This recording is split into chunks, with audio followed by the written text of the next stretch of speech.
બધાને કમેન્ટના જવાબ આપું. કાલ મેં ઓલો ભંગારવાળો વિડિયો બનાવ્યો ને તેમાં કોઈ કમેન્ટ કરી હે કે તમે બોલ્યા અને અમારા ઘરે ભંગારવાળાની લારી આવી. મારી ફ્રીક્વન્સી તો જોવો તમે લોકો. પછી એક કમેન્ટ રિપીટેડલી દરેક વિડિયોમાં આવે હે કે આ બેનનું વજન બહુ વધારે જ ઘટાડો, તારા ઘરે ખાવા નથી આવતી તો તારું કઈ નહીં. પછી એક કમેન્ટ છે કે આ બેનના હસબન્ડને જલસા, એન્ટરટેનમેન્ટે મળે, નોલેજે મળે. અમારે બધાને જલસા હે, મારે જલસા જ છે.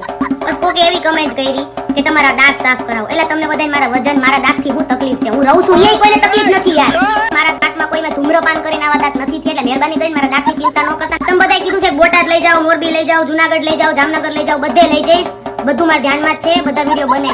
તમે કોકે છે ને ભાવનગરના વિડિયો માં કમેન્ટ કરી છે કે અહીંયા આવો તો અમે તમને ગાંઠિયા મોકલાવી. મને ગાંઠિયા બહુ ભાવે, પણ એક બેન રોજ કમેન્ટ કરે કે આ બેન બહુ જાડા એટલે અમારે ગાંઠિયા નથી ખાવા.